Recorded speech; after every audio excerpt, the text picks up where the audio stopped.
ጤና ይስጥልን የተወደዳችሁና የተከበራችሁ የአሉላ ፍሬ አማረ የዩቲዩብ ገጽ ቤተሰቦች እንደምን አላችሁ? ዛሬ የማንቸስተር ዩናይትድ አሰልጣኝ ሩበን አሞሪም የተባረሩበት ዕለት ነው።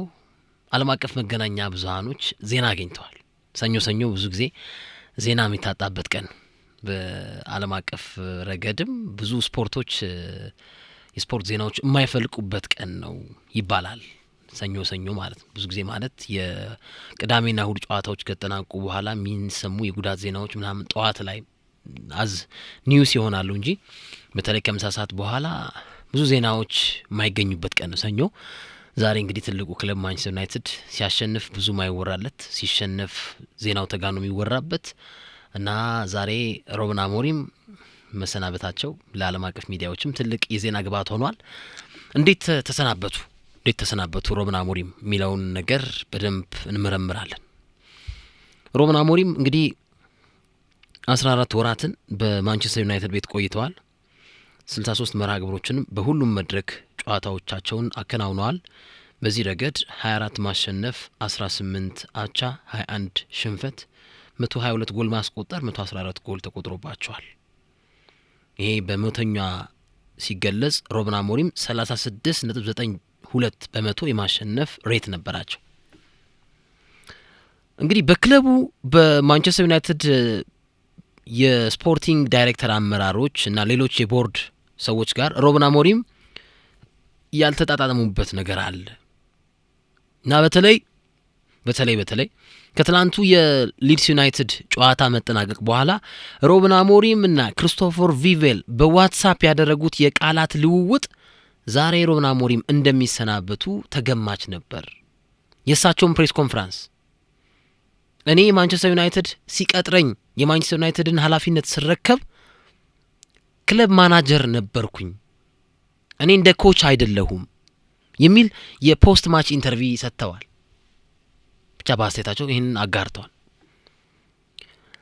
እንግዲህ በክለብ ማናጀርና በኮችነት መሀል ልዩነቶች አሉ። ለምሳሌ ጀነራል ማናጀር ማለት ስካውቲንጎቹን፣ ዝውውሮቹን፣ በአጠቃላይ የክለቡን የረጅም ዓመት እቅድ የሚመራ ግለሰብ ነው። በአጠቃላይ ውስብስብ አላድርገውን። ሩበን አሞሪም እንደዚህ አይነት ሚና ነው ያለኝ ብለው ያምናሉ። እኔ መወሰን ምችላቸው፣ እኔ በዚህ ይሁን ካልኩ እኔ ተሰሚነት መሆን አለብኝ ብለው የሚያምኑበት ነገር ነው። ጀነራል ማናጀር ስለ ታክቲክ፣ ስለ ፐርፎርማንስ ኢሚዲየት ውሳኔዎችን ይወስናል። ጀነራል ማናጀር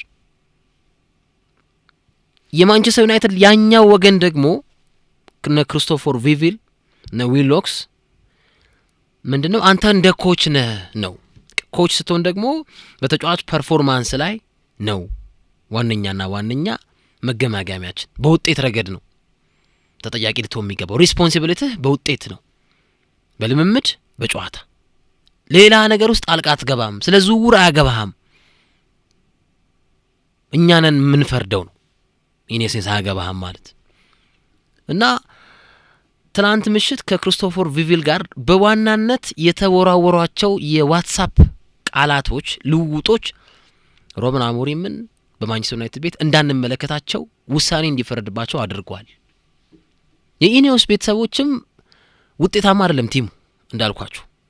ዴቪድ ሞይስ በጥቂት ወራት ቆይታቸው 52.94 የማሸነፍ ንጻሬ ነበራቸው በመቶኛ። ሉዊስ ቫን ሃል 52.43፣ ሞሪኒዮ 58.33፣ ኦሌ 54.17፣ ቴናግ 54.69፣ ሩበን አሞሪም 36.92 ኦልሞስት ለ37% የማሸነፍ ንጻሬ ነበራቸው። የሚታዩ ነገሮች አሉ ቲም ውስጥ በማጥቃት ረገድ። ትናንት ከተጠናቀቀ በኋላ ጨዋታ ዋይን ሩኒ ምንድነው ያለው?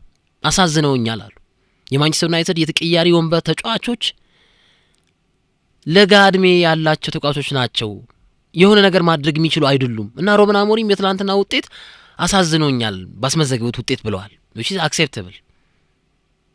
እነ ፈርዲናንድም እንዲሰናበቱ ይፈልጋሉ፣ እነ ሩኒም እንዲሰናበቱ ይፈልጋሉ፣ እነ ጋሪ ኔቨልም። ግን ወቅታዊ ሁኔታ እሳቸው ከስፖርቲንግ ዳይሬክተሮቹ ጋር ያላቸው ግንኙነት በውጤት ቢታጀብ ኖሮ አትሊስት ተሰሚነት ሊኖራቸው ይችላል። ቢያንስ ማንቸስተር ዩናይትድ ወልቭስን እያሸነፈ፣ ማንቸስተር ዩናይትድ ሊድስን እያሸነፈ ማንቸስተር ዩናይትድ ከመሪነት ወደ አቻነት የመጣባቸው ጨዋታዎች ላይ ውጤት ቢይዙና ዩናይትድ ላይ ጀነራል ማናጀር ነኝ እኔ የቲሙን ሎንግ ተርም እቅድ ሀሳብ ማበጅ ሰው ነኝ መወሰን ምችል ነኝ በስካውቲንግ በዝውውር እሳተፋለሁ ዋነኛው ሰው ነኝ ቢሉ ያምራል። አሁን ውጤት ሳይኖርም ስለ ሎንግ ተርም ማውራት ከባድ ያለ ውጤት በወልቭስ አቻ እየወጣ ማንታቶ የሚባል ተጫዋቹ ለውጤት ለዋጭ ነው ብሎ እያስገባ አንድ ለአንድም ተጣ ከሆነ which is መጥፎ ነገር እና ለዛ ይመስላል ኢኔሶችም እየጨቀኑባቸው እና አሰልጣኙ ምንጮች እንደሚናገሩት ከሆነ አሰልጣኙ እኔ ክለብ ማናጀር ነኝ ስለዚህ በዝውውር ለምሳሌ ማንቸስተር ዩናይትድ ከሼሽኮ ይልቅ ዋትኪንስን ሊያመጣልኝ ይገባል ብለው ነበር።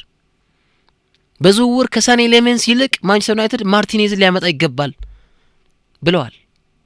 ዩናይትድ በዚህኛው የዝውውር መስኮትም አንቶኒዮ ሴሜኒዮን ሊያስፈርምልኝ ይገባል ብለዋል። ደግሞ ካሁን ከአርቢ ላይፕዚግ ከሆነ ተጫዋች ጋር ስሙ ያቸው እየተያዘ ይገኛል እና የቆየ ነገር ነው። ትልቁ በማንቸስተር ዩናይትድ ቦርድ ላይ እሳቸው ትላንት ከሊድስ ጨዋታ በኋላ የሰጡት ሀሳብ ጣልቃ ገብነት አለ ኢንተርፌረንስ አለ የሚል አይነት ሀሳብ ማንጸባረቃቸውን ተከትለው ማንንም አያባረኝም እኔ ሪዛይን ካላደረኩ በስተቀር አይነት ኮንፊደንስ የተሞላበት ውጤት ሳይኖር ይሄ አብግኗቸዋል የማንቸስተር ዩናይትድን የስፖርቲንግ ዳይሬክተሮች እነ ዊል ሎክስን እነ ክሪስቶፈር ቪቬል እና በዋትስአፕ ያደረጉት ቻት ምን ይላል? ለምንድን ነው ከዚህ ከ3-4-2-1 የጨዋታ ሀሳብ ማትወጣው? አልወጣም አያገባህም ሩበን አሞሪም ያክሉና ዝውውር ፈልጋለሁ ሴንትራል ዲፌንሲቭ ሚድፊልደር ፈልጋለሁ ይገዛልኝ። አይ እስካሁን የዝውውር ያወጣናቸው የከሸፉም አሉ ስለዚህ ሁለት ጊዜ አንሸወድም አናዘዋውርልም ተጫዋች ይሉታል። እነ ክሪስቶፈር ቪቬል ሩበን አሞሪም ደግሞ ራሱን እንደምንድን ነው የሚያየው? እንደ ክለብ ማናጀር ነኝ እኔ ኮች አይደለሁም ስለ ወልቭሱ ጨዋታ ብቻ አይደለም የሚመለከተኝ ስለ ማንቸስተር ዩናይትድ ሎንግ ተርምም ስለ ስካውቲንግም ስለ ዝውውርም ኢቭን ስለ ቢዝነስ ይመለከተኛል ነው የሚሉት እና በዚህ ረገድ ነው ጸው የጫረው እና የ3-4-2-1 የጨዋታ መንገድን ለቀቅ አለቅም ተጫዋች ይገዛልኝ አይገዛልህም እኔ የምፈልጋቸው ተጫዋቾች ይምጡልኝ እንደ ዋትኪንስ እንደ ማርቲኔዝ ሴሜኒዮ እነዚህ ነገሮች ተመልክተናል። ከስንብቱ በኋላ ፈርዲናንድ ምን አለ? እኔ ዲዘርቢ ወይ ቶማስ ቱሄል ወይ ዣቪ ቢመጡ ደስ ይለኛል አለ ፈርዲናንድ። የኮቢ ማይኖ እህት ፈገግ ብላ ኢንስታግራም ገጿ ላይ የአሽሙር አይነት ፎቶ ለጥፋለች ከስንብታቸው በኋላ እና ዛሬ ሲወጡ ጧት እሳቸው ካሜራዎችም እንደሚያሳዩት ከሆነ ተሳስቀው ነው የወጡት አሉ። በቃ አለ አይደል ጣልቃ ገብነት አለብኝ በቃ ምንድነው አይነት ስሜት ፊታቸው ላይ ያለው ነገር የሚነበብ ተሳስቀዋል ካሪንግተን እና የካሪንግተኑን የዛሬው ልምምድ ፍሌቸር አሰርቷል። በቀጣይ ጨዋታዎች ላይ ፍሌቸር የቡድኑ ኬርቴከር አሰልጣኝ ሆኖ ይቀጥላል ተብሏል እና ዩናይትድ በሩበን አሞሪም ስር ከጅምሩ ወሬው ሲነሳ ብሩኖ ፈርናንዴዝ በሳቸው ጨዋታ መንገድ ሐሳብ ውስጥ 10 ቁጥር ተጫዋች የለም ሶ ብሩኖ ፈርናንዴዝ ቫሊዲቲው ምንድነው በዩናይትድ መቆየት ተብሎ ሲነሳ ነበር። ግን በሳቸው ስር ብዙ ጎል ያስቆጠረው ተጫዋች ብሩኖ ፈርናንዴዝ ነው። ብዙ አሲስት ያደረገው ተጫዋች ብሩኖ ፈርናንዴዝ ነው። ብዙ ጌም ያደረገው ተጫዋች ብሩኖ ፈርናንዴዝ እና አላንድሮ ጋር ናቸው ደስተኛ ናቸው። ፖስቱ ላይክ አድርገዋል ዩናይትድ ሳክ ዳረጋቸው ሲባል እና ከዙሩ ከስንብቱ በኋላ በርከት ያሉ አሰልጣኞች ስማቸው ተያይዟል። ግን ኬረን ማኬናን ማንቸስተር ዩናይትድ በደንብ እየተመለከታቸው ነው የሚሉ ዘገባዎችም ወጥተዋል። እስከ ውድድር ዓመቱ መጨረሻ ካሪክ ሊይዘው ይችላል ይሄንን ቡድን እየተባለም ይገኛል። ኑኖ ኤስፕሪንቶ ሳንቶ እንዲሁ ቪክቶር ቬራ ዣቪ ሄርናንዴዝ ጋሪ ሳውዝጌት ኢንዞ ማሬስካ ዚነዲን ዚዳይ ኡናይ ኤምሪ ዲዘርቢ ኢራዮላ ኦሊቨር ግላስነር ኤዲ ሃው ስማቸው ተያይዟል። ያው ሀያል ክለብ ነው ማንቸስተር ዩናይትድ። በእርግጥ ያሳዩን ነገር አለ ሩበን አሞሪም ግን ውጤት ደግሞ አጣን። ስለዚህ መገምገሚያ ውጤት ምን ውጤት ነው? መገምገሚያው ደረጃ ነው። መገምገሚያው የወልቭሱ ጨዋታ የኒዲሱ ጨዋታ የበርማውዙ እየመራ ሉዝ የምታረግበት የዌስትሃሙ የኤቨርተኑ ጨዋታ ሊገመገሙበት ይገባል ከውጤት አኳይ እና ዩናይትድ ከፈርጉሰን በኋላ ሌላኛው ተሰናባች አሰልጣኝ ሆነዋል። ዴቪድ ሞይስ፣ ቫንሃል፣ ሞሪኒዮ፣ ጊክስ፣ ካሪክ በኬርተከርነት ከዛ በተጨማሪ ኦሌ እንዲሁ ራልፍ ራኒክ፣ አሞሪም፣ ኤሪክ ቴናክ ብዙዎቹ ተፈራርቀዋል። ያ ውጤት ማግኘት ስላለበት ማንቸስተር ዩናይትድ ትዕግስተኛ የሆነ ቡድን አይደለም። እንደውም እኔ በፕሮግራማችን በሲዲ ስፖርት ፕሮግራማችን ላይ አንስቼዋለሁ። የቼልሲን የቦርድ ውሳኔ ሰምተን 2 ዋንጫ አመጥተው የወሩ ኮከብ አሰልጣኝ ተብለው ኢንዞ ማሬስካ ከተሸለሙ ከ20 ቀን በኋላ የተወሰነ ውሳኔ ነው፣ ስንብት ነው። እና ይሄ ሁሉ ነገር በቼልሲ ከመጣ በኋላ ዩናይትድም ይሄን ነገር ሊፈትሽ ይገባል።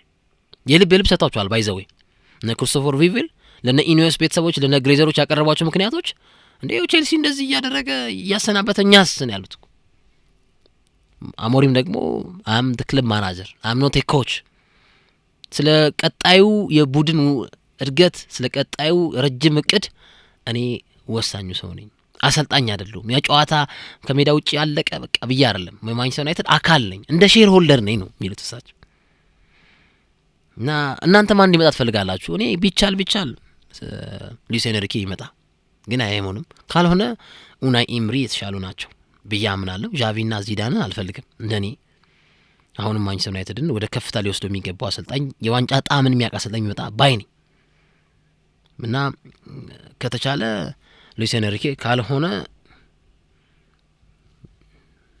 ኤምሪ የሁለተኛ ምርጫዬ ናቸው።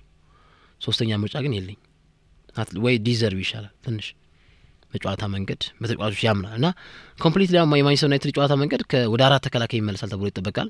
ፍሌቸር የ18 ዓመት በታችሁ የቡድኑ አሰልጣኝ ነበር። ብዙም ልምድ የለውም፣ ግን የቲሙን ገናናነት ያውቃል፣ ያስታውሳል ስኬቶቹን። ሩድ ቫን ኒስተልሮይ የዚህ ቡድን ኮቺንግ ስታፍ ቢሆን ኖሮ ፈርዲናንድም እንደጠቀሰው እሳቸው ባያሰናብቱት ኖሮ ይህንን ይመራ ነበር ኬርቴከር ሆኖ። ኤኒዌይ ብራንዱ ክለብ እና አሞሪም የተሰናበቱበት በተለይ የዋትሳፕ የቃላት ጦርነት ዋነኛ ነው። ከክሪስቶፈር ቪቪል እና ከዌሎክስ ጋር በተገናኘ ሼር አድርጉት፣ ላይክ አድርጉት፣ አበረታቱን እንላለን። ለመላው ክርስትና እምነት ተከታዮች መልካም የገና በዓል እንዲሆንላችሁ እንመኛለን። ኑሩልን።